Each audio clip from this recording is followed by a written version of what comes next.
All right, let's go. Yeah.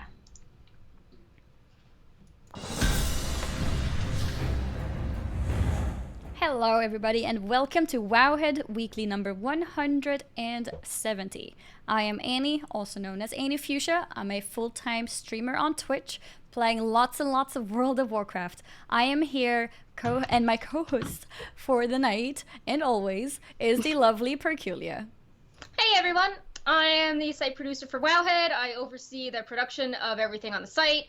Battle for Azeroth is a huge time for us, obviously, with all the news and the guides and database stuff and tools. We're so many updates. It's overwhelming, but a lot of fun. And yeah, always really happy to do this show and, share with the community what we've been working on in the last week on Wowhead and the goings on in World of Warcraft. This is the final show before BFA, the culmination of weeks of data mining and writing and fact checking and simming and all this fun stuff. Yeah, we've been talking about BFA for a long time now. Every single change on beta, things that never made it through properly, things that were changed, and now it's actually happening. And when I saw when I was doing the scenario Battle for Lordaeron, honestly, it felt like a new experience. I think because it's like actually happening. So I don't know, even if I kind of knew what's happening, it felt like it was new and I was so excited. I'm actually still excited about it. Did you play both versions of it? No, I mean, not on the beta, just the Alliance one. But before we get into Lordaeron, just wanted to do a quick giveaway prize. North America, for Twitch viewers, can win a character appearance change code. EU can win a transmog helm. The keyword is BFA hype, one word. And the giveaway program has fixed some stuff, so the subscriber bonus is back. The Twitch subscribers automatically earn an extra entry into the giveaway. So, yeah, that's exciting. There we go. Now we can go back to Lordaeron. Yeah, let's start the show off properly. I was kind of like too excited, so I started talking about things already. But let's go into the topic properly. As you guys probably know by now, Battle for Lordaeron is now live on both EU and NA. As usual with patches and similar, the NA servers got it one day before EU, but at this point, since it is Thursday now, it is live on for both of us. I was kind of like avoiding to watch other streamers who are doing the NA version, even if I kind of knew what's happening. I was like, no, I want like a somewhat fresh experience of it. So I just like avoided all the WoW stuff, all the spoilers and everything, and I was like, okay, I'm gonna play it now my own way, and I loved it. That appearance of Jaina, oh yeah, that was so badass. It really was. But before we get into the details of what actually happens in Battle for Lordaeron, in case you was one of those people who never wanted any spoilers and don't know about it, there was one important change, one which a lot of people were. I'm not sure if people were concerned about it, so maybe that's wrong to say, but a lot of people thought that Battle for Lordaeron was part of having the new expansion. So if you did not pre-purchase BFA, you would not be able to play it. But this has now been changed, so the content is available for everybody. Yep, so you people were concerned. They're like, oh, I bought the collector's edition and, it's arriving soon. But good point. Do I have to upgrade it right now or can I wait? And yeah. So, everyone can play it. There are no specific rewards just from it. It's not going away like War of the Thorns, and my cat's destroying my arm. And in addition, when BFA launches, you will have to do this to then progress on Heart of Azeroth and the quest line to unlock, the new quest zones. Just watching Brightpop biting your arm off. Yeah. I'm trying to wear an Alliance sweater because I know last week we're like, oh, we're very red and Horde, and he's like, I like how the sweater feels. I will eat That it. is actually a very nice sweater. Yeah, it's the Blizzard store. I think maybe 2 years ago or so they had this for Alliance Horde and StarCraft. That feels like perfect, especially for wintertime. Yeah. I have the AC on, so I'd be dying otherwise. But... Yeah. I guess so. I was just thinking because during wintertime here in Sweden, I'm always freezing, like while I'm streaming as well. So I always go for like bigger sweaters and stuff. So if I had something like that, that would be perfect. Yeah. But yeah, now we can talk about Jaina because while we've discussed Lordaeron during the beta and played through it, we were not aware of all the cinematics, and there were 3 covering a midway point in the battle and then the finale from the Alliance and Horde point of view that were very important and led to a lot of discussion topics. Mm-hmm. So, yeah, Jaina is so badass. Do we want to play the cinematic, or should we just talk about it? Actually, I think I have the cinematic. Give me 1 second. Okay. Yeah, I have the cinematic here. Awesome. All right, let's watch it. It's so cool. Mm-hmm. It really is.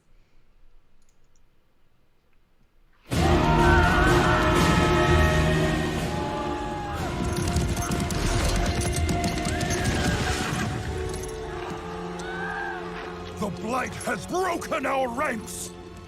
Our assault has been for nothing.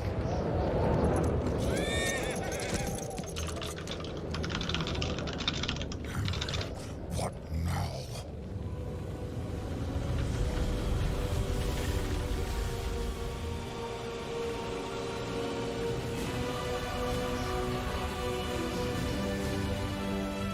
Jaina.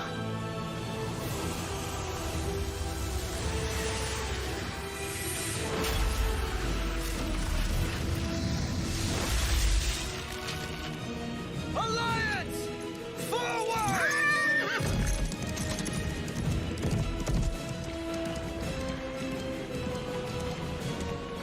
China! The wall!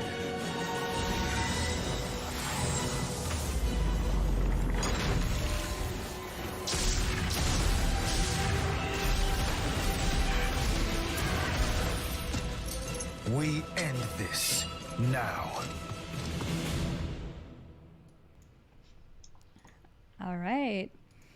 I saw a couple comments saying spoilers, but I don't know. I mean, it's live in the game, you know, and it's been for more than 24 hours. I think at this point, if we didn't cover it, that would be weird. Yeah, like if you're watching a WoW news show and we're talking about stuff from a few days ago. Yeah, then, like it's not data mined. Like this is actually live, Yeah. so I think it's okay to show it off. I think it's okay. It was joking. Spoiler: All right, Jaina all right. is in BFA. You know.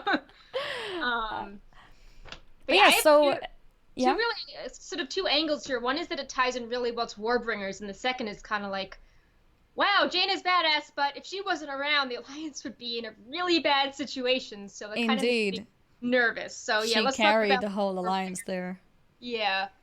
But yeah, so the Warbringers angle, like, you know, in Warbringers we saw Jaina sort of making peace with her father and Theramore and finding this cool Chiros like anchor necklace, and then with magic raising up her father's ship, and, you know, just sort of making peace with her actions at the time and how, you know, maybe peace is impossible, or the Horde is a threat and maybe she shouldn't have been so gung-ho on having her father be killed. Mm-hmm. And we're like, what will she do with this boat? And obviously, the boat now shows up flying in the sky. Yep. Because Jaina is this awesome mage. So now we know what she did with the boat. And we were also seeing her wearing that anchor necklace, which I think was a later addition because all the promotional materials on the BFA website for Jaina and her, like, BlizzCon concept art that they shared do not have her wearing that anchor. So I think it's a really nice touch. And we see her wearing it, and then at the start of Warbringers, she is kneeling by a grave of swords and Theramore and picks up that necklace. So I love all that continuity. Mm-hmm. Yeah, I love that little detail. I didn't realize it wasn't there before. It was mentioned to me because I was at first just, you know, admiring the ship, and then it's like, wait, she's wearing the necklace, and I'm like, oh, that's right, she is. That's amazing. But yeah, it ties really well with the Warbringers. It's like a direct continuation, which is awesome. And you can also see it with her attitude. You know, the ending of the Warbringers, she's like, beware of me. And now we see her, you know, acting upon those expectations of attitude. It's awesome. I think it was really well made. So we see Jaina here using the Frost to stop the Blight, and then using her arcane cannons to blast those cannons in the wall. Yeah, that's so cool. She's like, you know, I won't just shoot it. I'll like create the cannons to do the shooting. So that's awesome. Yep. But it's just, Anduin was on the verge of retreating before Jaina showed up, and he had no idea that she was showing up. She disappeared for all of Legion. Yep. So you have to, Sylvanas also didn't know where Jaina was, so you have to think, would the Alliance have been defeated if Jaina didn't show up? Jaina is this kind of like wild card variable that's now making the Alliance hold on longer than they should have, which becomes even more apparent in the finale. Yep. So, I mean, I'm very happy Jaina showed up so we have an expansion. So, yep, Alliance is down, guys. There's no more war. Bye-bye. No, I mean, even if they wouldn't have wiped the whole Alliance, I think the damage would have been a lot more. They could have potentially, lost one of those important figures. Like, we could have lost Gen, we could have lost Ilaria, we could have lost anyone. In that moment, Ow, right paw. They could have escaped. I feel like they would have escaped and they wouldn't have died, but they would have definitely lost the battle. Exactly. Definitely lost the battle. Yeah. Maybe even lost some lives as well. The important lives. Yeah. Speaking of the cinematics themselves. Oh my god. Nope. Brightpaw is taking over. Feral druid attacking. Why don't we play the other cinematics as I deal with this? All right, let's take a look at what other cinematics we've got here. We can talk about the finale now.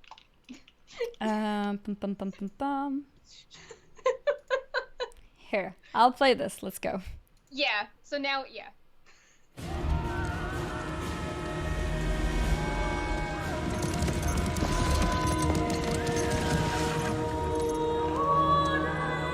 The blight has broken our ranks!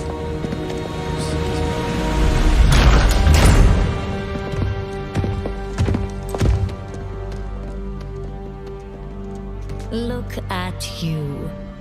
The boy's playing soldier. Our king just routed your army! Muzzle your dog, your majesty. Sylvanas Windrunner, you have led the Horde to a place without honor.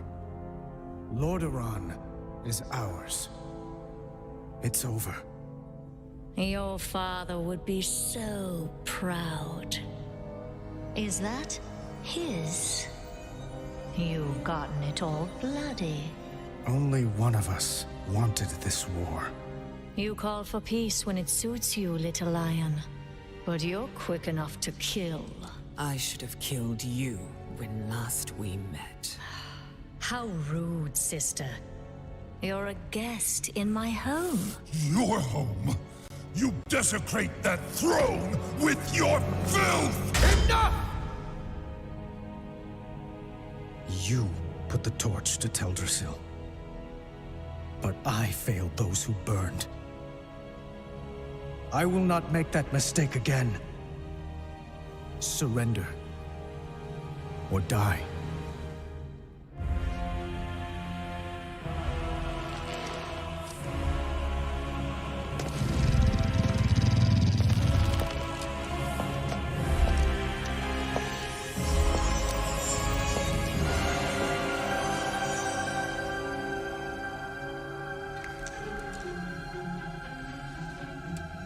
You've won nothing.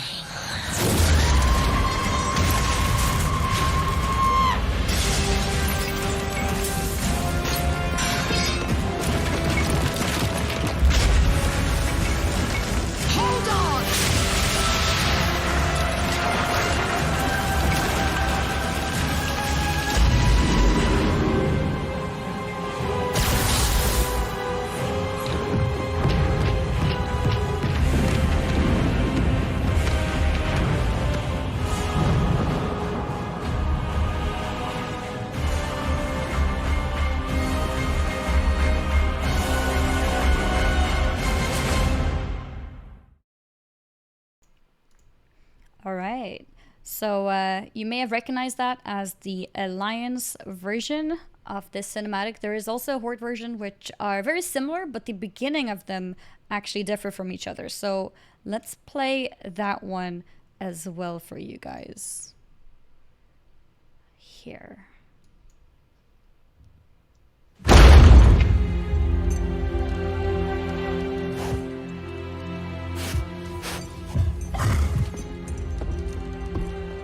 You abandoned Sauerfang to die out there! It is the death he wanted. If that troubles you, you're free to join him. Or you can tend to the living. The choice is yours. For the Horde.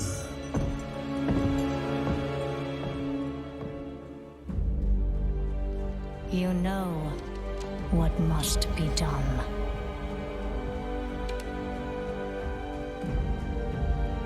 Go, my champion.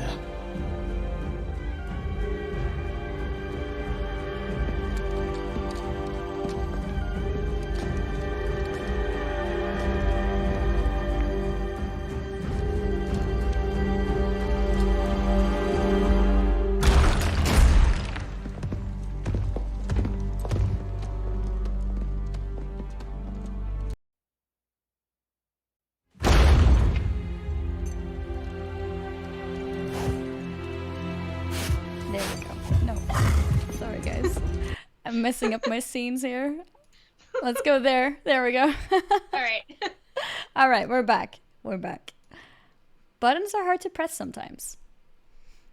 No, I did not mean to replay it. I meant to switch scene, but for some reason it started replaying it. I wanted to stop it there because the rest of the cinematic is actually exactly the same as the previous one that we saw.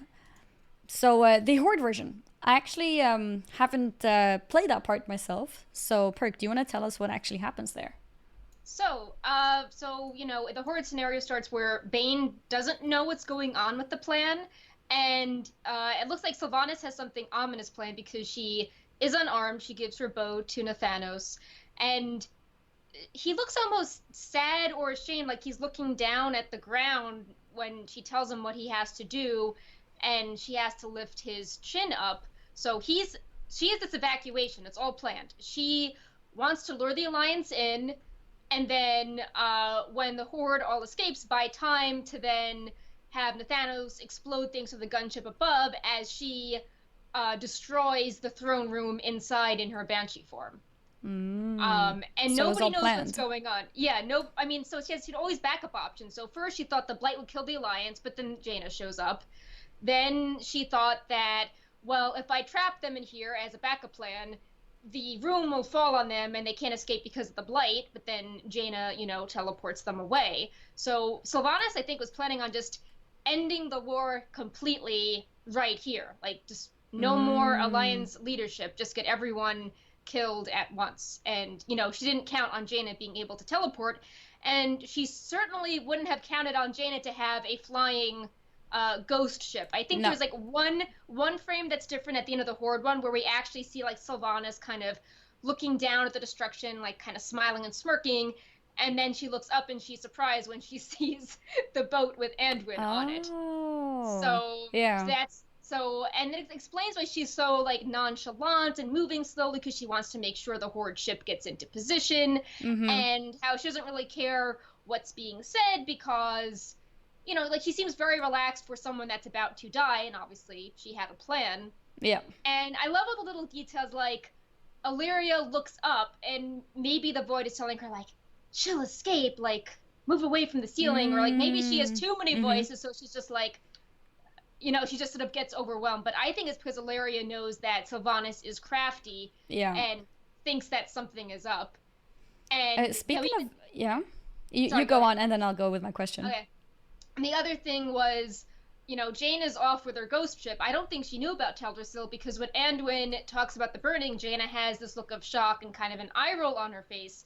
And if you look back to early Legion, Jaina was like, I don't trust the Horde. Like, what if they do something horrible, like burn down Teldrassil? What will you do? So she almost has like a, I told you they'd do something terrible look on her face. Like, she is so done with all these, like, give people a second chance things. So... but yeah, go ahead. That is actually funny that she specifically said that.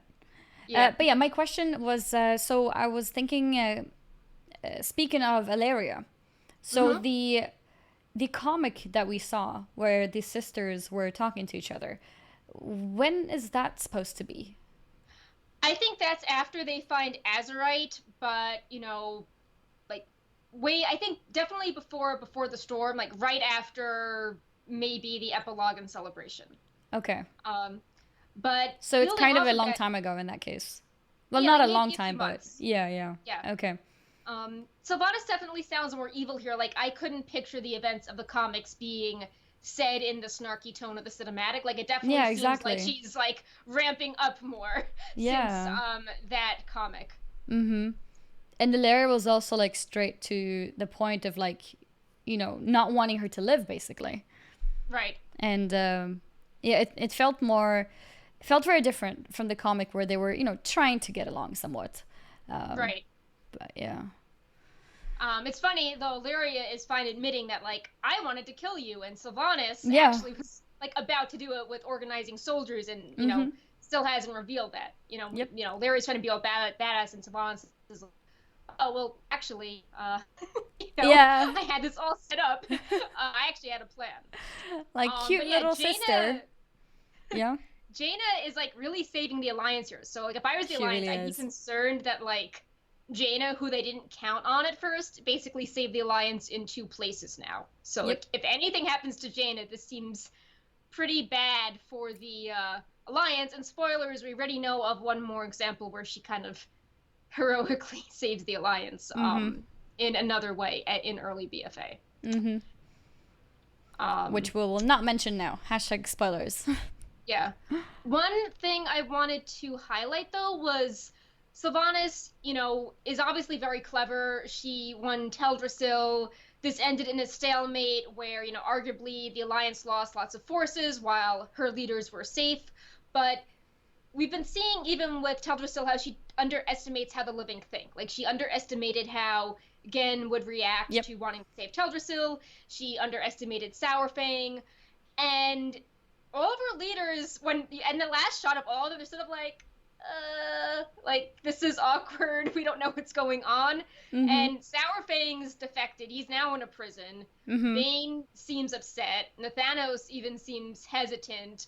Lorthamar looks clueless on the boat. Like, I don't think he knew what was going on. I think they were just like, oh, let's escape. So yeah, you have to wonder if maybe Sylvanas will keep having like really clever ideas, but keep having more and more leaders defect as they get scared of her. So like, maybe she'll still have victories, but then there'll be a growing resistance to her.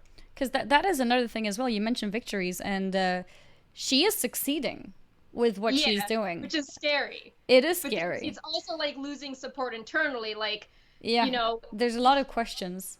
If the Alliance didn't exist, like, I'm sure all these Horde factions that already hate her and have microaggressions within each other, I'm sure they would just start a civil war.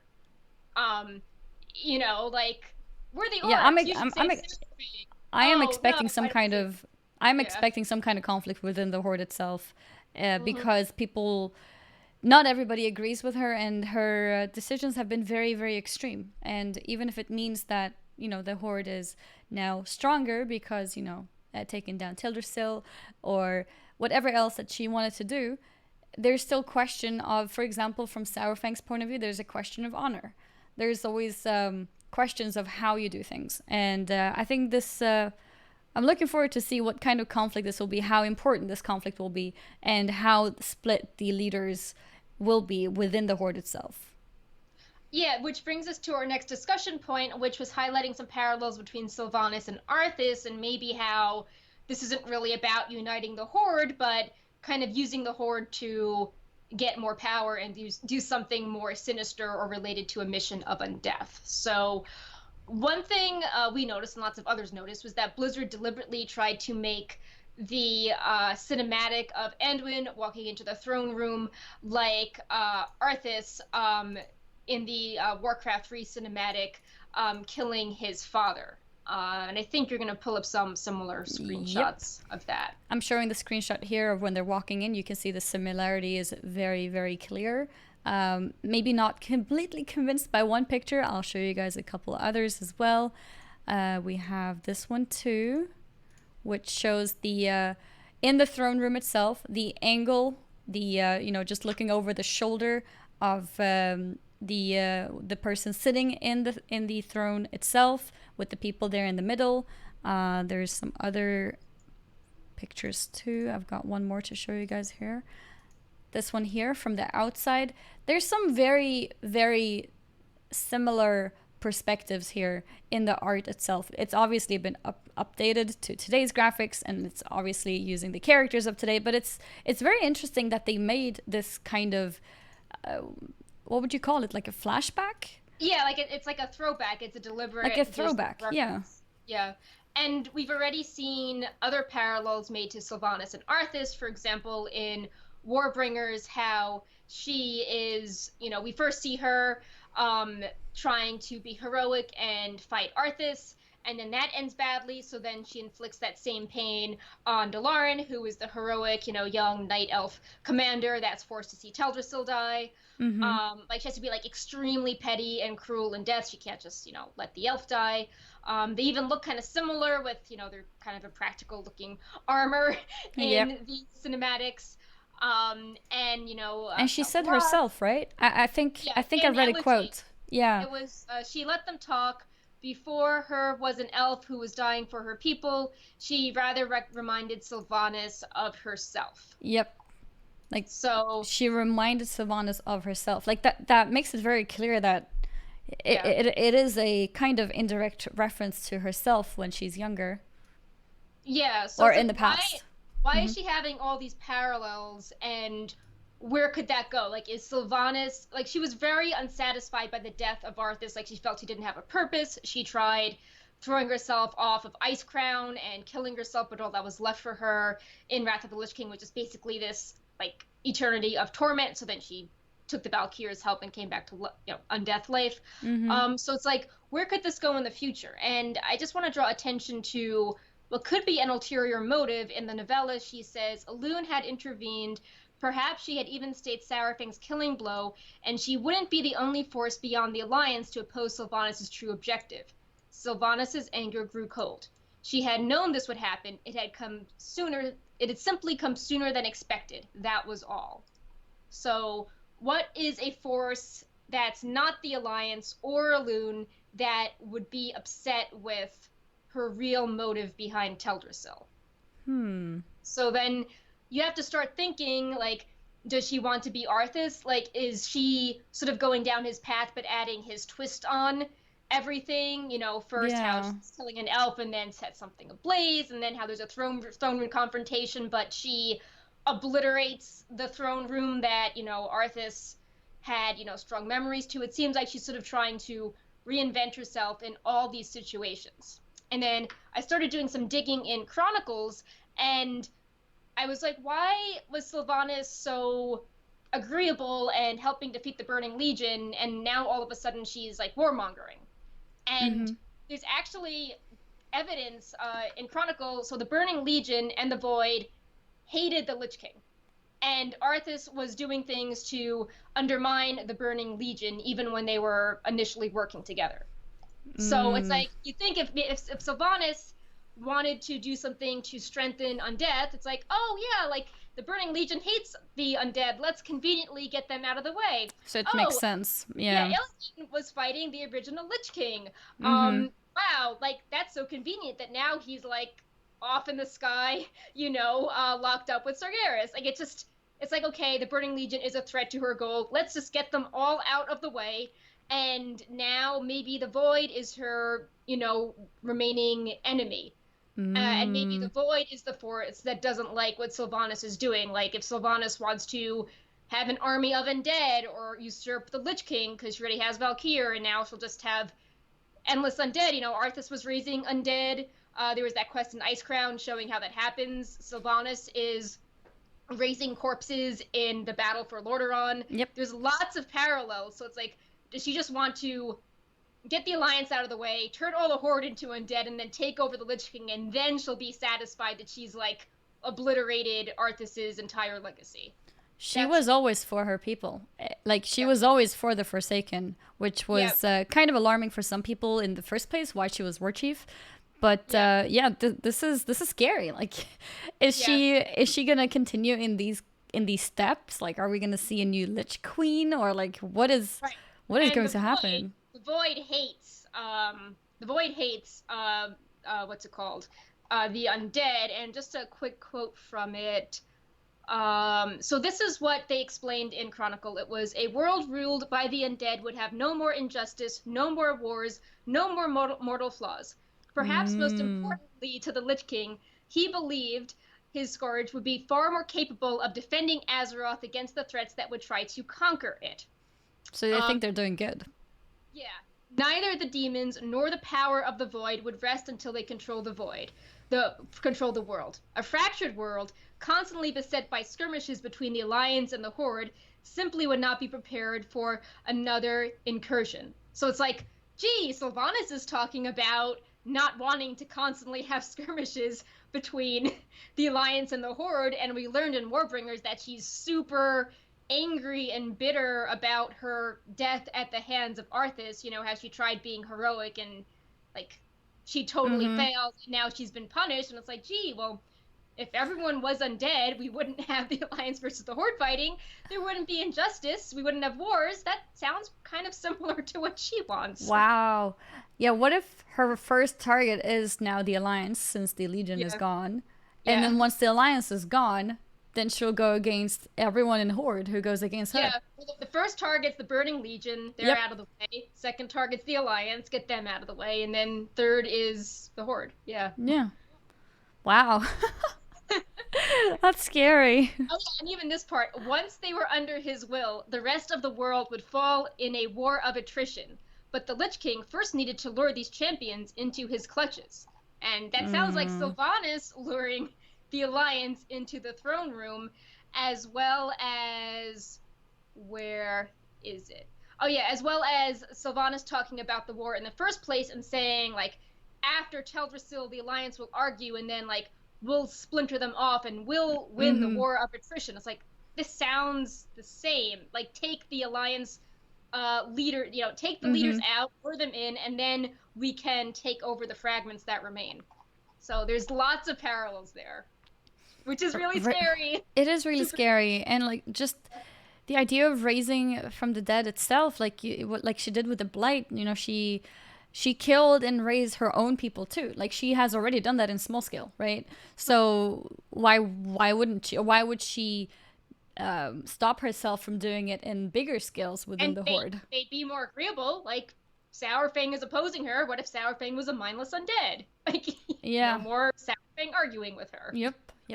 Like, I almost think with the gunship, she already threatened him, didn't she? Yeah, she threatened him, and then she threatens Bane.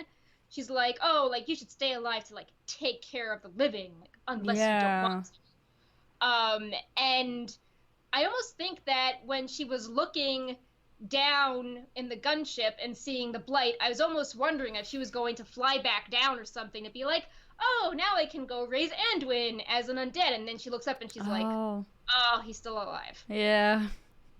But I thought she was gonna just like hop back down, and she probably would have done that. Like if the leaders did get killed, I think she would have done that. Right. That's what Arthas did after he killed Sylvanas. He was parading her around when he was attacking Silvermoon, like, oh, look at this banshee, you know, she was one of your people, and now she's tormented and she's serving my will. So I think she would have done that with those leaders. Yeah, I think so too, definitely. So this is all very scary, and it's also like it looks like she's doing really well at what she's trying to do, but then I think in the long term, if everyone alive survives long enough, they could just have, you know, a resistance, or maybe the Void will be like, this is getting bad, like we're gonna do something crazy to like she is exactly, like she is succeeding in the actions that she is taking. She's making some wrong predictions here and there. But like, you know, she wanted to take Teldrassil. She, you know, completely burnt it down. She wanted to, whatever she kind of like sets her mind to, it happens. But what's scary is that there's people behind her who are supposed to be supporting her, who are possibly not agreeing with her. And then that's the part where opens the possibility of having a huge conflict within the Horde itself. And while I don't think we're going to have Siege of Orgrimmar Part 2, Sourfang knows Orgrimmar really well, and he knows how the Horde works. So if he starts talking to the Alliance, that could be an issue for her, especially if in the novella, Sylvanas is musing on Sourfang and was like, if he lost his like belief in the Horde or his belief in honor, he would be a really like fearsome enemy to me. And it's like, well, he was disgusted. Like, I don't think he knew what was going on at the start of the battle, but then when he disappears and starts arguing with Sylvanas, he's all like, this isn't honorable. Like, he's lost his sense of like the Horde is the honorable place. Like, that's all out of whack now. So it's like, is he going to become this dangerous enemy to Sylvanas down the line now that he's, you know, not just following along and believing that, oh, well, I disagree with her, but like the Horde. Now he's like, this is beyond saving. Like, please just kill me, capture me, just, you know. Yeah.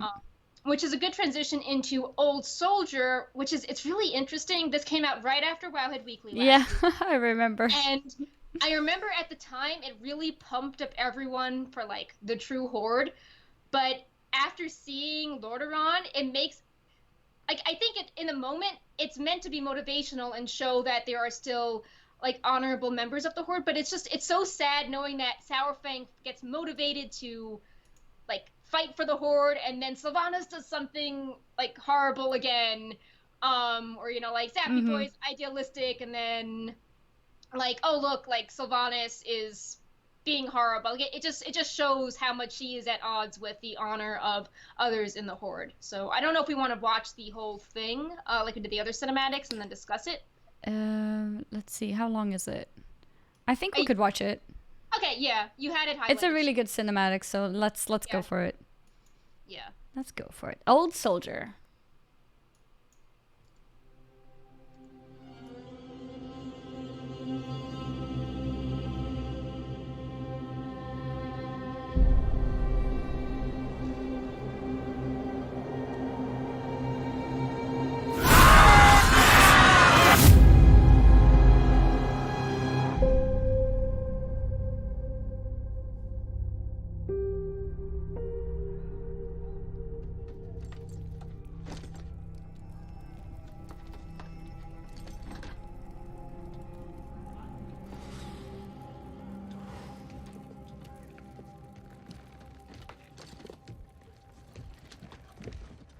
Oh, Lord Sarfang.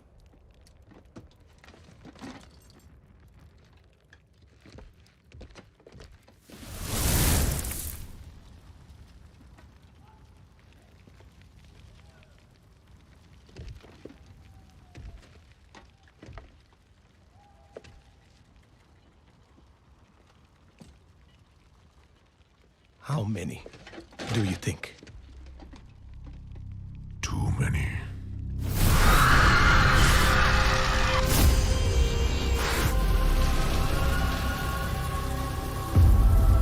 There is no honor in this. They will come for us now. All of them!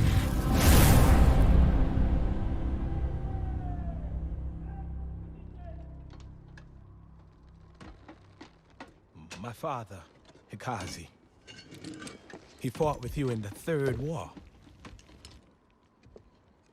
He told me stories. How you could cut down 10 enemies with a single blow. This be my first battle. What should I do? Don't die. Yes, of course, but if I do fall, may it be with honor in glorious combat. There will be no glory today.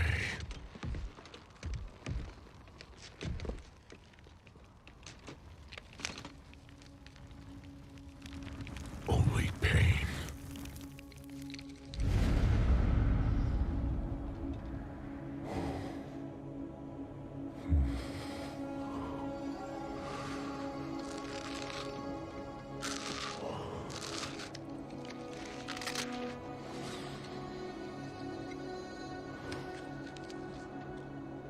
You have earned your warrior's death, my son. Yet once again, I am denied it.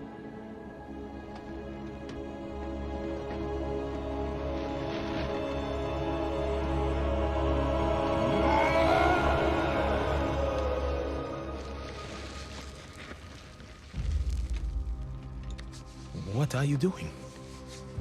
Claiming what is mine.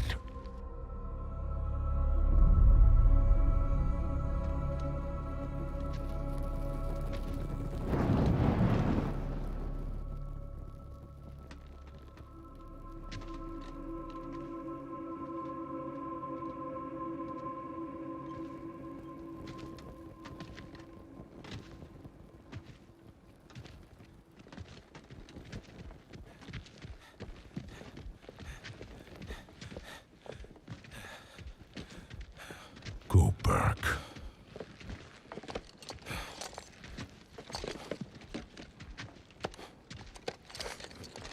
I said go back!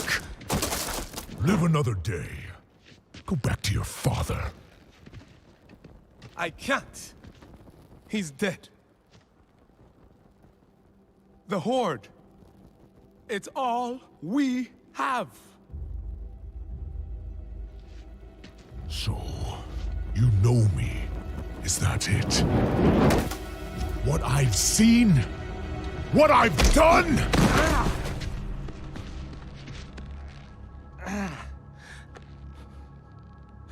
Oh, give up, boy. Like you?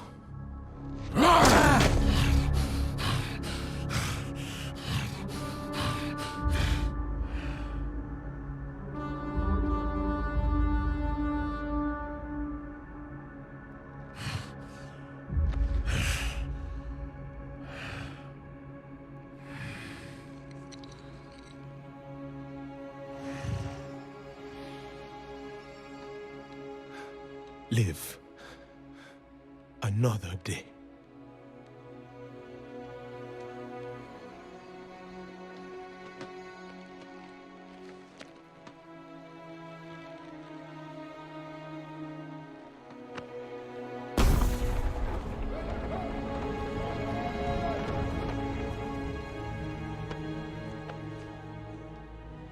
Without honor?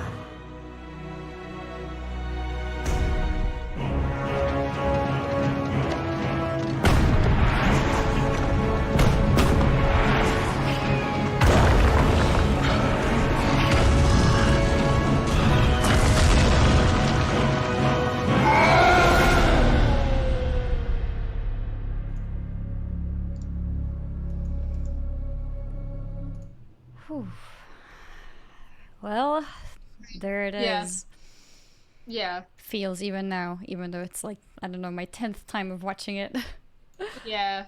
It's really good. I love that cinematic. And it came out of nowhere too. It did. Yeah. Like, I don't know how it was for NA, but for EU, the timing was also really random because it was like in the middle of the night.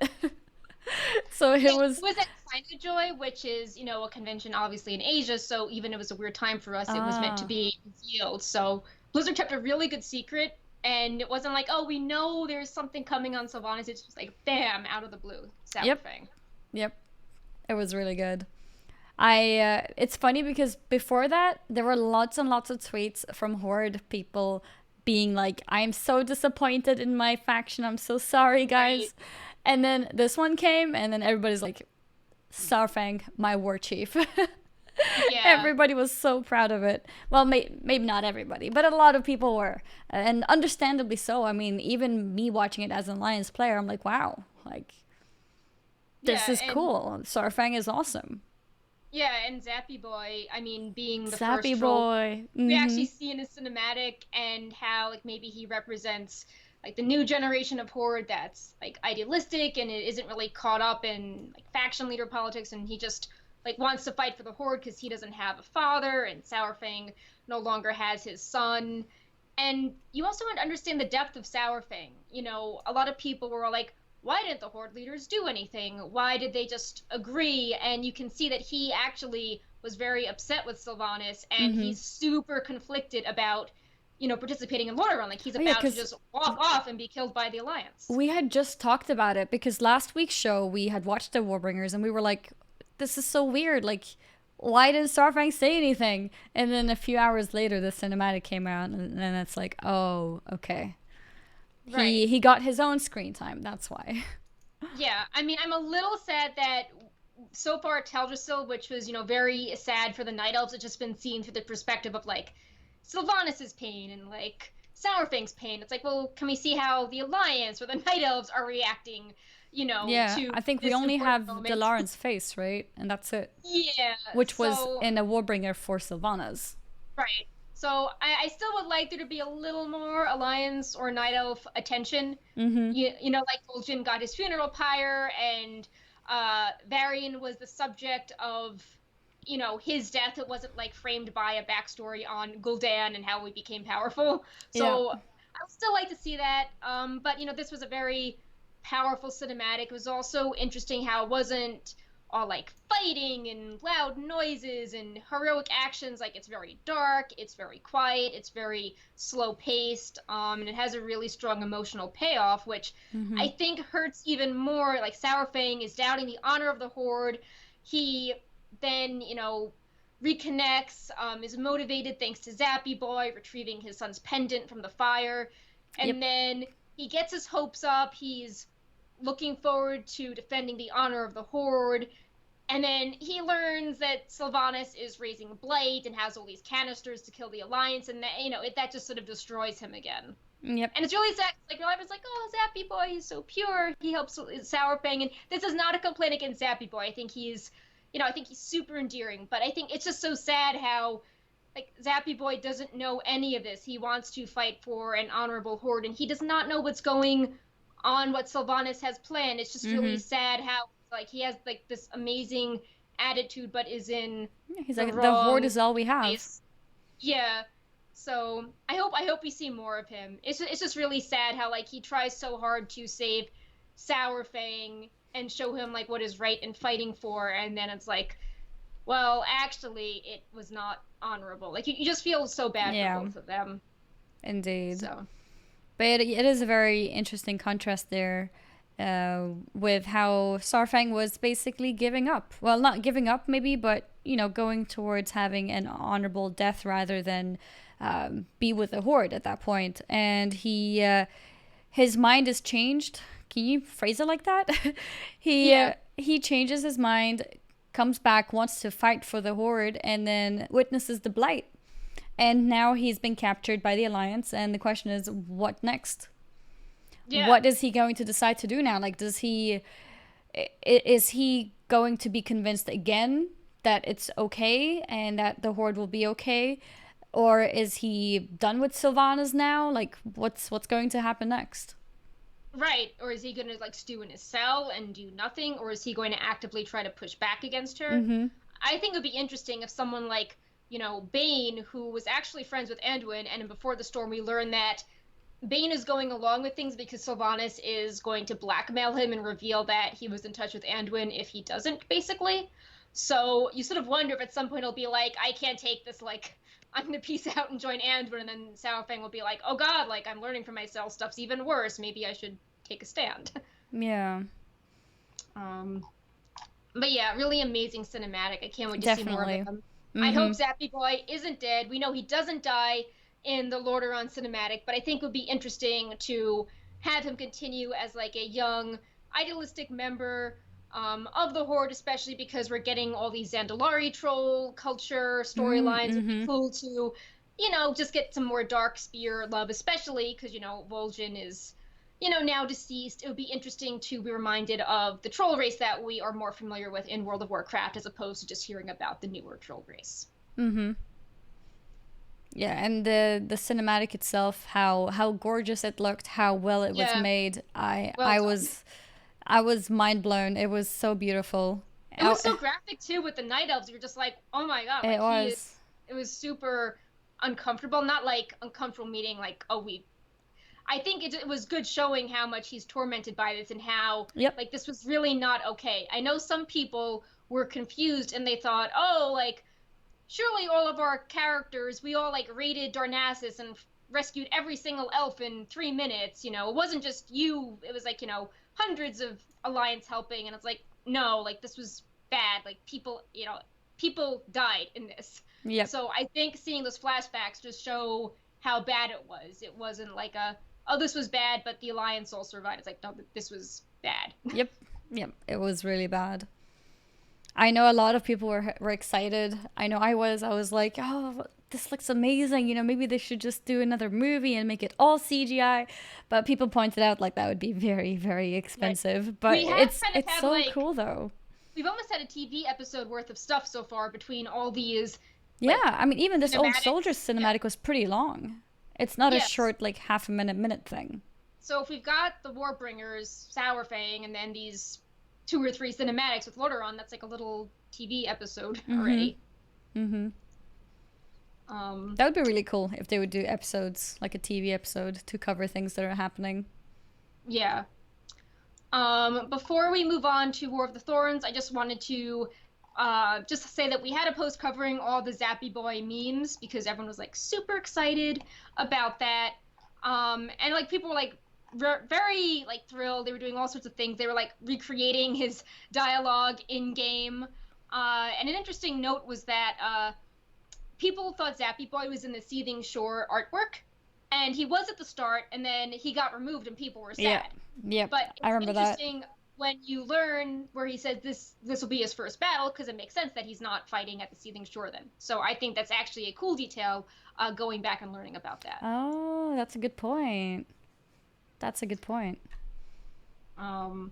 But yeah, so the final pre-patch story thing was just that we talked a lot last week on the show about how it seemed weird that a lot of the in-game omitted a lot of stuff from the novellas, and Blizzard has made the novellas available for everyone to read online. We know people don't like to read, but they are there for everyone to finally read. And even in spite of that, we made a separate post highlighting the role of Tyrande because I think she kind of got a bad like rap in the in-game quest line. And so, you know, I know the books were available, but people were just like, oh, I don't want to read this. Like, I'm so disappointed in her. Like, she just vanished. Why didn't she fight for her city? Why did the Night Elves not bother evacuating people until the last minute? So I wrote this post being like, hey, actually, she didn't go back to Darnassus because Sourfang said that she would be killed if she went there. And she and Malfurion were evacuating people for days in advance. They knew at the start they couldn't win, so they evacuated ASAP, and you just show up for, like, the tail end when it's burning. So I've been trying to explain all these things, and she does really heroic stuff, like when the burn victims are coming through, she's healing them, and, like, she's like, doing healing spells to clear the air so people can breathe. She's doing a lot of stuff, and, like, also with Sourfang, like, she, like, paralyzes Sourfang in a beam of light and, like, encapsulates him in magic and is debating the entire time if she should just like kill him outright, and it's like she's the upper hand, but in game maybe due to limitations of the quests and animations it looks like Sourfang kind of lets them go, but in reality it's like she is just debating killing him the entire time. I think that should have been a cinematic. Yep. I think that would have been really cool as a little cinematic, and that could have also additionally put a bit more focus on Tyrande and what she's doing. Maybe, you know, a few lines here and there that could explain everything. Yeah, and I think people should realize more that, like, she can't go to Darnassus because, like, she will die. Like, that's why she could, and then she actually visits Darnassus earlier to motivate the troops before fighting Malfurion. So it's like, yeah, she went there, she's been helping evacuate for a week, and she was debating killing Sourfang, but she let him live because at the time she thought Darnassus would be occupied, and she thought, this guy is showing Malfurion mercy. Perhaps he'll, like, temper Sylvanas and be nicer to the people trapped in Darnassus. Yeah. So that's what she was thinking of. Like, I had no idea, for example, that she was already evacuating people a week before. Exactly. Like, so that shows, because it was like, we're outnumbered 10-1. We're going to fight defensively to slow the horde down, but we're going to start evacuating everyone ASAP, not just from Darnassus, but also Darkshore. That's how worried they were. Okay. So.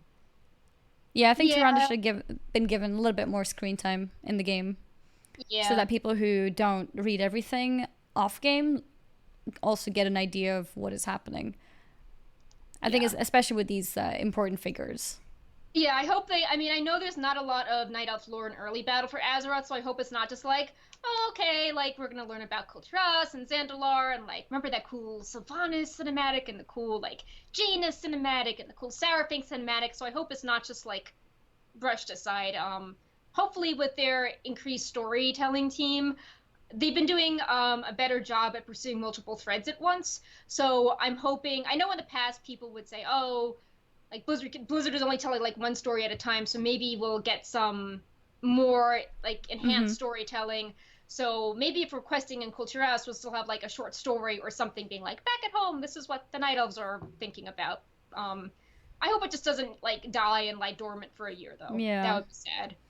I know that there were some people who were upset that there was so much like off, what would you call it, off game, like outside of the game, like off screen. Off screen, so many things off screen.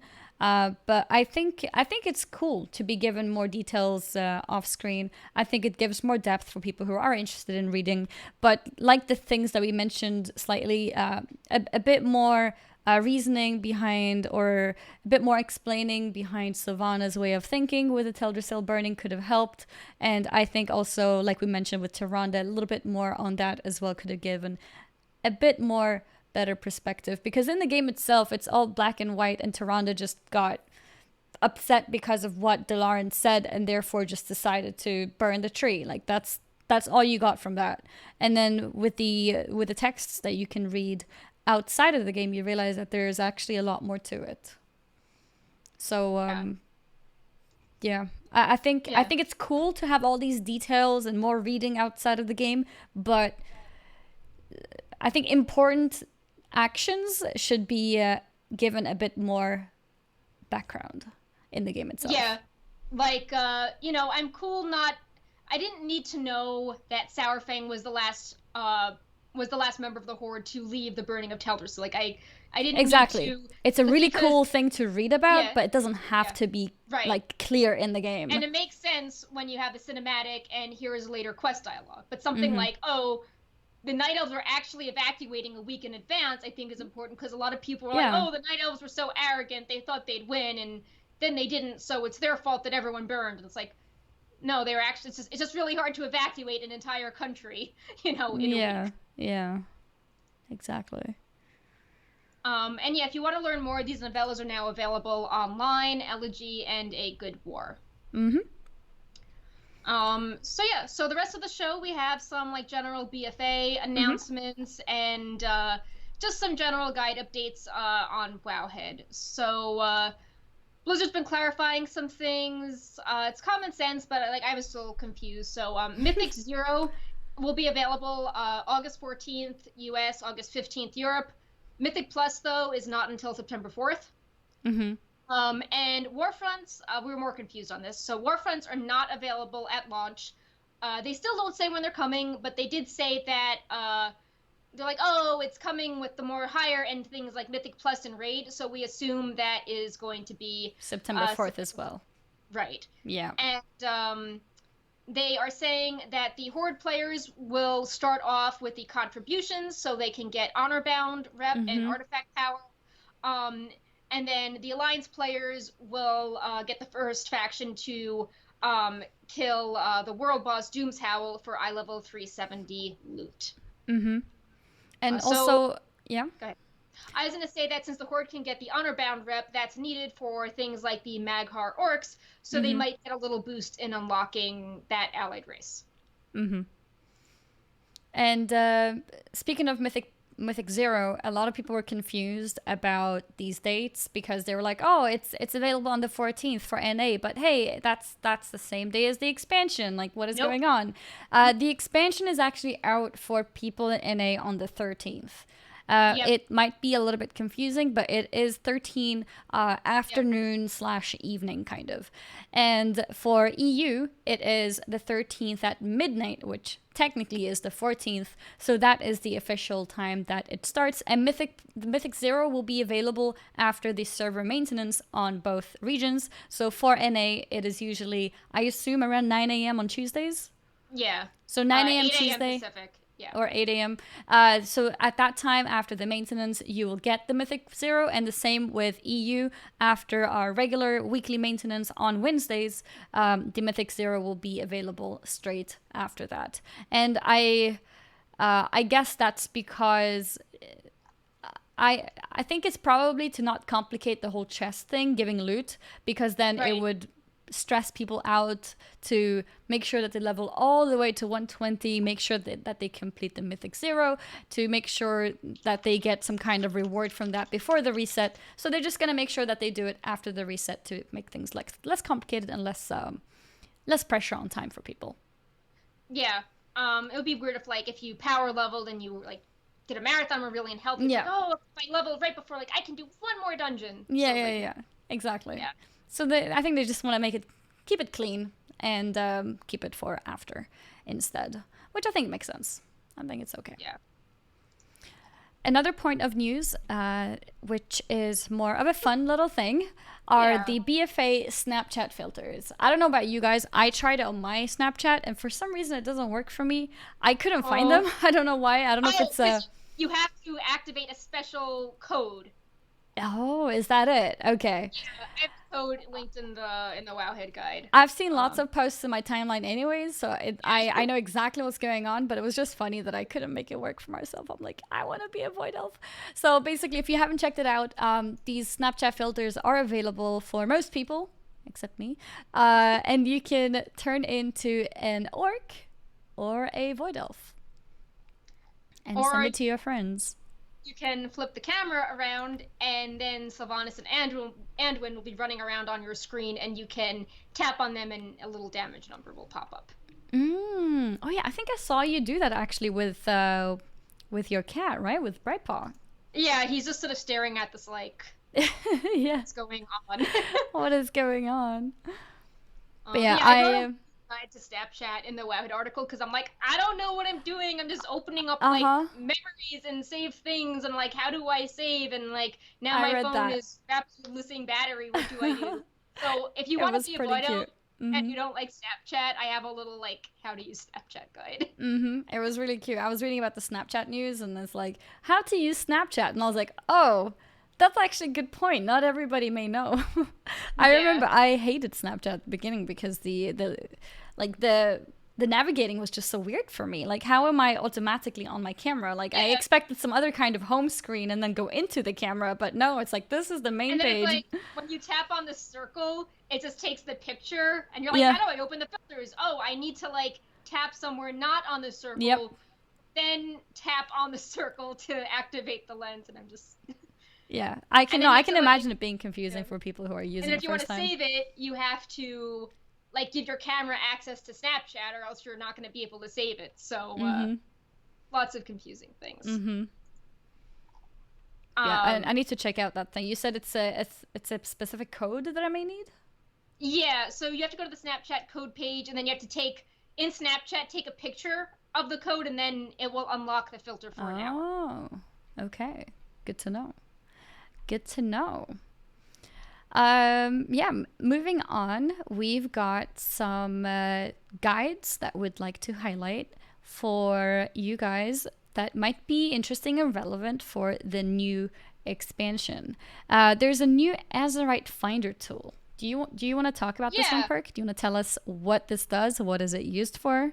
Sure. So every day we're announcing new polished guides and tools on Wowhead. So I'm just going to give you a quick recap of what's up. But the Azeroth Power Finder specifically is a tool where you can select your favorite Azeroth trait or combinations of traits, and then instantly on that page it will show you all the gear that has those combinations. So if you're like, I really want to know what this defensive trait does, and this trait only found in PvP, is there any gear that has both of these things together? You can click on like both options, and then it'll say, oh, the following 3 pieces have both of those traits. And that sounds really useful. Yep. Yeah. I can imagine raiders wanting this to make sure that they found every single source of the traits that they find useful. Yeah, people have really liked it, so we're adding even more filters, so you can say only show me things from my spec, or only show me things from like PvP. And this works in all languages too, so you can like view it, in Russian or German or all the other languages supported on Wowhead. Like, I know we focused on English for the guides, but we try to have the tools be, easy enough to use, not much text, so you can use it in all languages. We going along with the Finder, at the top of the Finder, you'll find links to 3 of our guides, how all the Azerite traits work, how the armor works, because some traits are only on advanced armor, has to be above a certain item level. Some traits are only from armor from a certain place. So there's like a whole guide devoted to armor, and then a guide devoted to the actual necklace that you need to power up, you know, through collecting Azerite. So we have launched those 3 guides as well. And also our spec guides a few hours ago on what are the best traits for your spec. And Blizzard is hotfixing stuff every day, and our writers are updating the guides every day. Yep. So it's a lot of fun, but we're really happy to get those guides out. You know, our writers wanted to make sure it wasn't just like an easy but misleading thing of like, this is the best trait, because it's more complicated than that. So we try to work with them to make sure that they were actually happy with the layout and explanations in their guides. There's also some other guides available on Wowhead, a bit less, I suppose, PvE sort of damage orientated. There's simple guides to just finding what you can in the different capital cities. So for example, Borealis, in this guide here, you see a map of Borealis itself. You see a list of the important NPCs, for example, the training professions, or access in the Conquest and Mythic Plus chests, and all that kind of stuff, not just for Borealis, of course, for Horde as well. So yeah, just a general guide to be able to find the different important bits in the cities. Another tool that we made is the Battle for Azeroth Attunement and Unlock Tracker, which we've laid out all the levels and stuff you need to do for major things in Battle for Azeroth. For example, how you need to access World Quest, or how the Horde can do Mythic Siege of Borealis, or what you need to do for a Dark Iron Dwarf. And obviously, if you load up the tool now, your character will not really have progress on it. But you can at least get a sense of what you want to aim for and not ignore in Battle for Azeroth. And all the guides, all the parts of the tool link to various guides if you want to learn more, like the Alliance War Campaign, or the Allied Race, or the World Quest, you know, all that good stuff. Yep. So this is an example of how it would look like. You can just look up your character at any time that you want to, and keep looking at its progression as you want, as you play through the different quest lines. This next one, Annie probably likes, we've updated our transmog set database to have several hundred more sets added for Battle for Azeroth, and we've also updated our guides. And by making these sets, you can now load up the sets all at once in the dressing room. You don't have to like select the helm and the shoulders. You can just search by the transmog set. What I really like are the Island Expedition sets, especially the Druid of the Flame one and the Recolor Paladin Tier 12 one in blue. I think those are super cool. But you can also load up Uldir, and that's neat as well because it has all those extra armor pieces. So yeah, you know, transmog's always really fun to update. It's one of the first things I did starting at Wowhead. So you know, cool to see that always developing and doing well.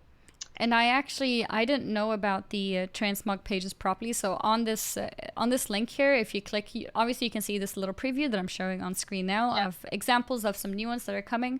But you can also check transmog sets according to class. And when you click your class, so I clicked Warlock, I could see, you know, every single tier, every single PvP tier, and everything is just like lined up, and you see all the transmogs for your class, and that's pretty cool. Pretty useful tool if you're like a transmog nerd and you want to see a list of everything, and you see like a little preview as well, so you can see how it looks like. Yeah, so that's pretty useful. Yeah, also we have, you know, these like max level Azerite guides, but we also have leveling guides where we recommend the best legendaries for leveling. We made a separate guide just for tips and consumables that are useful to use. We've talked about, like, you know, you should not vendor your gear because you should instead use it for the scrapper so you can get cool reagents. We've also been updating our Allied Race leveling guides for 120. people might find it interesting to see like what's the best spec, because you still need to be leveling a bit to get your heritage armor. And we'll be making a few more updates to them based on all the comments we got, but we're really happy people have been enjoying these guides so much. And there's still a little bit of time to get Awakening Essences to buy the best legendaries for leveling if you are so interested. Oh yeah, that's a good point. Finally, we still have a few more guide sections like professions, and I don't know, there's like, I have a schedule and there's like 3 guide sections to announce every day. There's a guide for everything.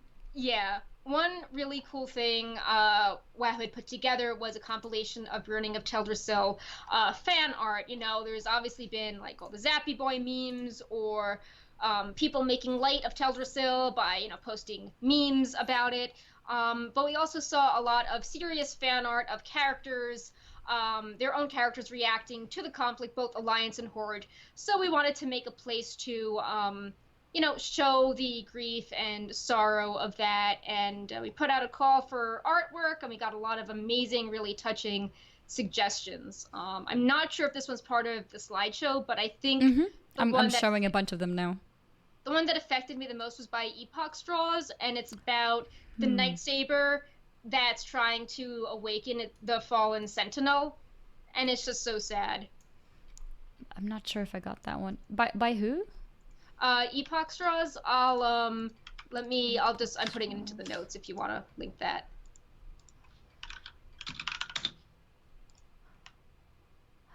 Oh, I see it now. Yeah, it's so sad. Oh no, let me add this one to the slideshow. I'll show it right now. But yeah, I put a bunch of them. Obviously I didn't put all of them, but I put a bunch that I thought looked really cool. But there are more. Yeah. So let's see if I can find this one. This one. Yeah. So sad. Wow. Yeah. You can even see on his eyes how sad he looks. The expression is amazing. Yeah, it's just so sad. It really is. Just trying to get his owner to wake up. Yeah. Bible thump in the chat. Yeah.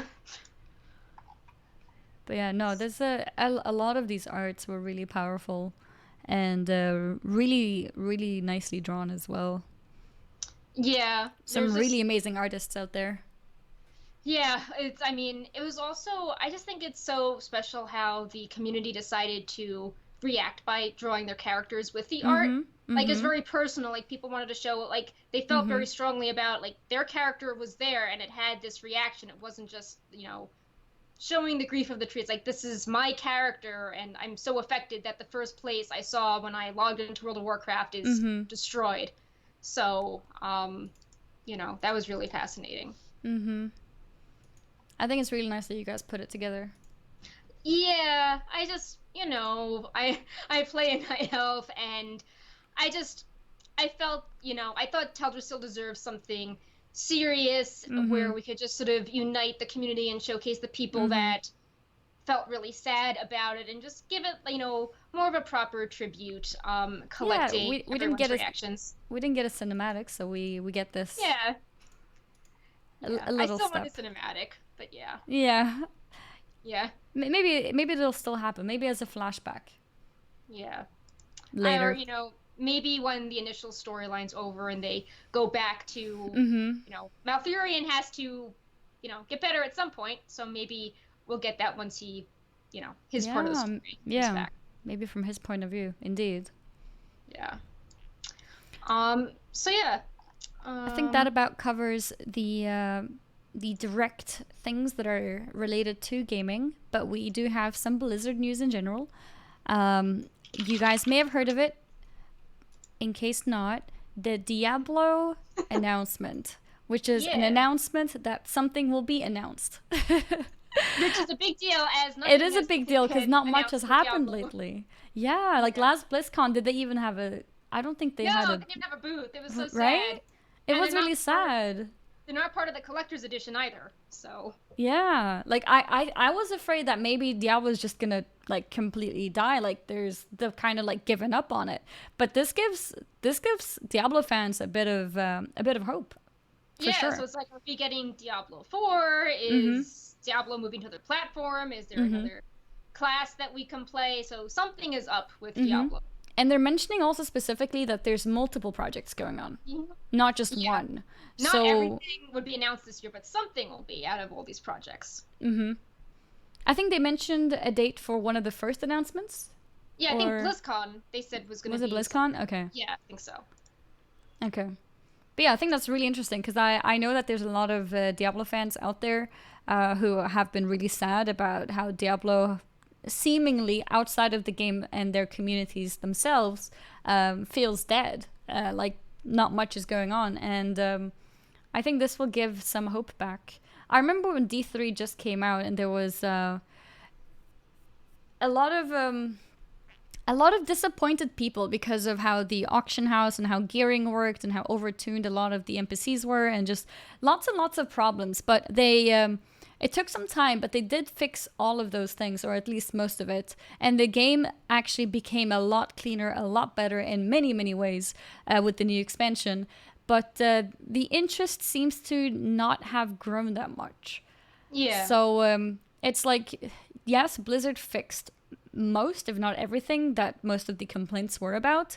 But the popularity of the game didn't really go up. And maybe now with these new projects that are going on, we'll see some more cool stuff. And I'm excited to see Diablo at BlizzCon again. So that's cool. Yeah, people were super excited with the announcement for Diablo. Like I posted about Hearthstone and then Diablo, I think, in the same day, and people were just like losing their minds over Diablo. So maybe the hype has increased now, and maybe people are, I don't know, like game genres change over time. What people are interested in playing changes, so maybe people are more in the mood for something like a Diablo style game now. Someone mentioned Diablo Battle Royale. Oh wow. That would be amazing. Dark, fighting Tristram and like fight in the cow level battle royale. That would you be think funny. that could work? I mean, we've had. I don't like the sort of the battle royale locations. They're sort of funny. I know. They don't really like make sense. So I don't know. I think it could work. Interesting. I mean, the PvP did exist. It was just never like super popular. So, I mean, I guess you never know. Maybe they'll have a little mode for battle royale. They could take the location and just create a battle royale map with the iconic Diablo, gothic look. So. Yeah, I guess we'll see. We'll find out soon.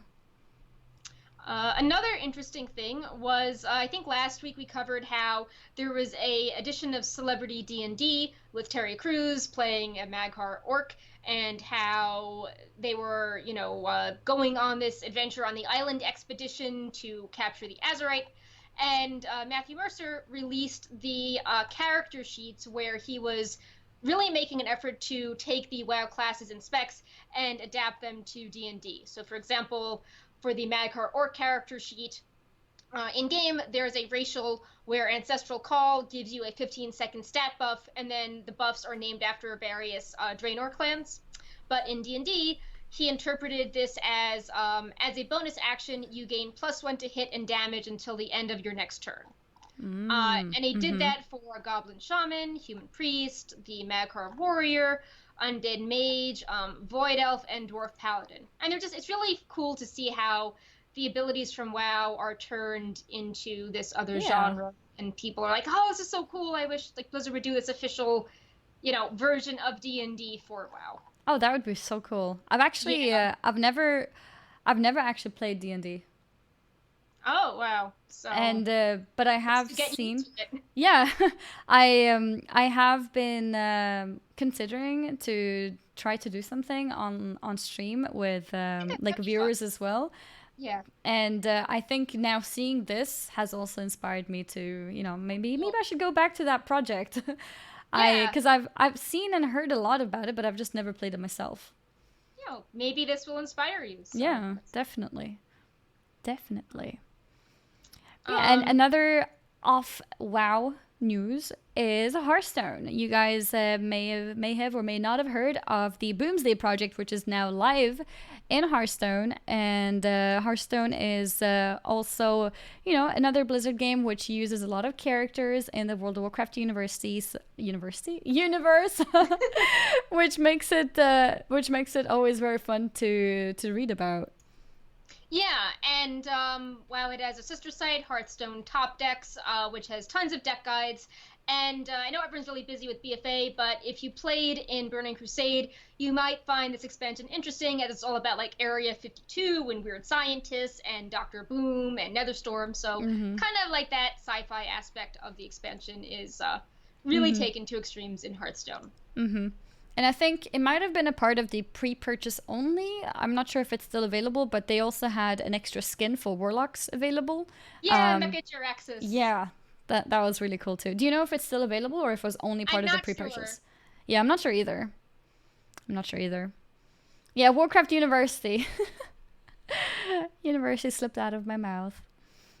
But yeah, the Warcraft universe. I actually love it. I love how the different games are tied together. Like World of Warcraft, you see it a lot with Heroes of the Storm as well, and Hearthstone. It's really cool to see the characters in all the games. Yeah. And then finally, Whitemane is in Heroes of the Storm. And later today, we should be doing a giveaway with our sister site, Hotslogs, for hero skin codes, and they come with various tints unlocked. We just haven't had time to post it yet because everything going on. A lot of stuff going on. Yep. Yeah, we're hoping later today. And another giveaway we do have going on is that we've teamed up with Bloody Gaming to do a giveaway and lore synopsis of the pre-patch. It's really easy to find the post on Wowhead on the Discord. It's the post with a billion comments, but read the pre-patch lore and then comment as to why you're for the Alliance or the Horde, and you could win one of their cool optical keyboards. Yeah, and for the Whitemane one, as mentioned, it will be up soon, and it's apparently 100 hero codes to give away. Yeah. I don't know if you said the number. Maybe you said it already. I'm sorry for repeating if you are. But yeah, that's a lot of skins. That's a lot of skins. And I also saw in the chat that the skin for the Warlock is actually no longer available. So it was a special thing for pre-purchasing. Maybe it'll come back later. We don't know, but for now it's not available. Yeah. Let's see. I'm just looking over questions to see if before we wrap things up. Yeah, I was just gonna ask if there's any questions. There's a lot of them we answered in the show, but just to TLDR it. Francisco the Mage asked a few, explaining why are we calling him Zappy Boy? What is his actual name? His name is Zakon. Taryn Gregory confirmed that on Twitter. We're calling him Zappy Boy because he zaps Greymane in the Lordaeron cinematic we saw at BlizzCon, and a lot of memes were made, and then more and more people kept sort of embracing the meme. And Blizzard was working on the cinematic long before Zappy Boy was a meme, so that's kind of cool timing that people loved him as the focus. And just to clarify a few questions on this, all the tidbits about like Tyrande evacuating people or what Sarafang is thinking, they are from the novellas. Also, when we're talking about what Sylvanas was thinking and the ulterior motives, all that is from the novellas. Those aren't in game. Let's see. Also being asked, what was Sylvanas' play in Legion to get the power of the Valkyr? What was that all about? So Sylvanas does not have unlimited attempts at undeath. She tried to kill herself, went into this world of torment, and then the Valkyr that were under the Lich King's control said they'd strike a deal with her to be under her control instead.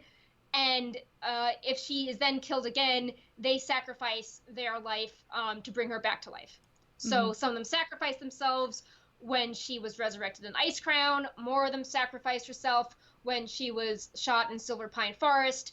And she doesn't have enough Valkyr to res herself again. And she doesn't want to be stuck in, hell. So she really wants to make sure she can sort of stay immortal, and if she can get more Valkyr, then she can see about resing more Forsaken, because she's thinking, hey, there is this limited amount of Forsaken, we cannot have children, my people are going to die out, so she's very protective of them. So she was hoping to get even more Valkyr on her side and capture the Valkyr. And then again, Greymane showed up. But then there was also something with Helia, which sort of got tossed to the side, so we don't really know what happened with that story. But yeah, this was all about her immortality and the sort of the safety of her people. And yeah, that's about it for questions that were new or we know the answers to. I don't know if Sass has picked a winner in chat yet. It looks like Aegis 2566 is the winner. There's a bit of a discussion going on. I'm not sure if there was anything wrong or everything is fine. I'm not sure if they're discussing how random is random. Yes, random is random. Yeah. RNG. Maybe it was a case of he already had something before. Oh, apparently he's won a lot before. Okay. But yeah, random is random. Sub, right? Like, yeah, so yeah, he is a sub as well. Keep in mind that subs count for 2 now because the giveaway bot we use gives subs extra entries. So, you know, if you are entering and you're not subbed, you have a lesser chance than someone that is a sub. It's funny. He's like, I never win anything. Ask Annie. And yesterday on my stream, he won a pet, a blister pet. Oh, nice. So he's definitely got the RNG on his side.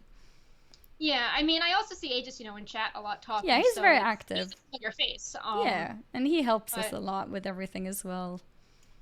Yeah.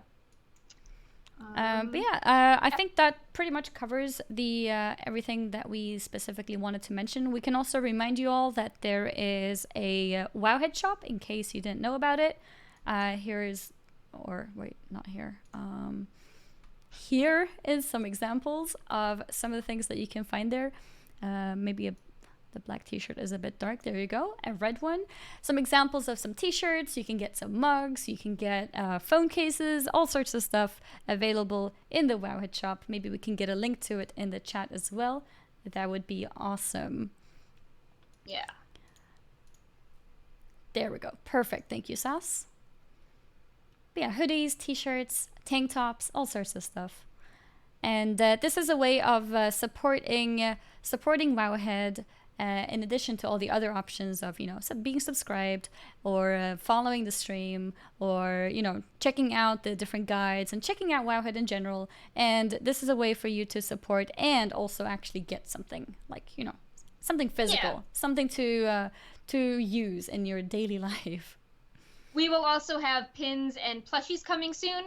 And based on, you know, what's popular with t-shirts, we may be adding more to the collection. Like the mount shirt is super popular, so we might be doing like more meme shirts or you know, shirts in that style. We are trying to get like a more serious, like or, you know, tortured art shirt just to balance out the cute ones.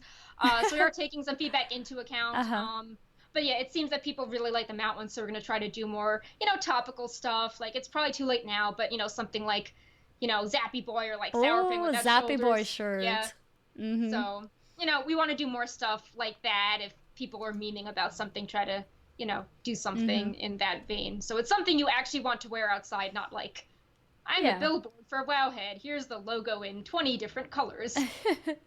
Yeah, indeed. And somebody was asking about what the achievements are. So the achievements that are on these shirts, this hoodie, for example, is Mount Collector. So that's why you see the different examples of some popular mounts. And then there's one for Pet Collector as well that shows some popular pets.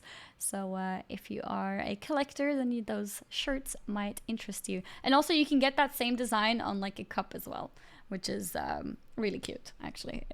Yeah, a lot of friends I've been reaching out to that stream are like, oh, you know, like I want to buy a shirt, but I really want to buy a mug too. So I just like this appeal for mugs. It looks really good on the mug, actually. Yeah. So I think that about covers what's up on the show for today. Indeed. So yeah. Next is gonna be fun on the show. It's gonna be like BFA is now live and we're finding stuff left and right. It's actually happening now. The expansion is actually here almost. It's crazy. We've been waiting for this for a long time, but it's actually here now in 5 days. In 5 days. But yeah, thank you guys so much for watching. I hope you found the things that we talked about interesting or useful or fun. And if you want to catch us again, we'll be here same time next week. So at, what is it, Pacific time? 1 p.m. Pacific. 1 p.m. Pacific. I didn't want to say the wrong time. And 10 p.m. CEST. I should just write this down every time. I'm like, perk. We should make help. like a little graphic and just like paste it on the screen. So even if we get the time wrong, it's like, this is what it is. Yeah, I should do that. It's true. Yeah, so 1 p.m. Pacific and 10 p.m. Central European time next week, Thursday. And thank you guys so much. I saw that there were a bunch of subscribers and resubscribers as well during the stream, so thank you for that. Sometimes during what we're talking about, it's hard to interrupt it to say thank you, but I did notice at least some of them, so thank you guys for that. And also a special shout out to people who are subscribed on the Wowhead Premium on the website as well, and all the support. If you're buying things on the shops, thank you for that as well. It's very appreciated and it helps and supports Wowhead. Yeah. For now, it is time to say goodbye. Do you want to go for the high five? Oh yeah, just did you want to the thing in the notes or Yeah. Yeah. Okay. Yeah. Actually, yeah. So we are going to be hosting the stream, which is, you guys may already know it. There is a show called Allcraft. And what Allcraft is a talk show about WoW, I guess similar to us, but the difference is that they are more discussion based and we are a bit more news based. And we wanted to give them a shout out and give them a host straight after the show, assuming that they're live, or like host as soon as they are live. Yeah. Yeah. But yeah, there may be some announcements on the show that you guys don't want to miss. So yeah. Yeah, so that's about it. And yeah, let's try the high five. All right, let's do the high five. Okay. You ready? Yeah. You do the countdown. All right. 3, 2, 1, go. I think that was the perfect so far. Yay! I added the go this time. Yeah. That was the perfect one so far. I think it's awesome when you're the one who does the countdown, because there's like slight delay. So if I say it, I'm just like, okay, I guess I'm alone here. No, that worked well. Oh yeah, the emote combo. That's perfect. Yay! There. I don't know That's where the awesome. cat is, but yeah, it's okay. Brightpaw was present in a big way at the start of the show. Of course he is.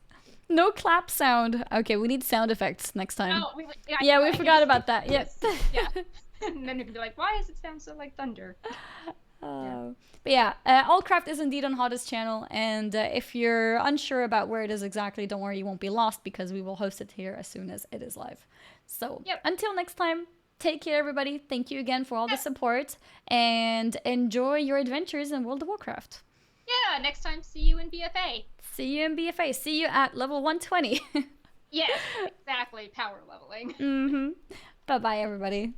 Bye. Bye. Bye.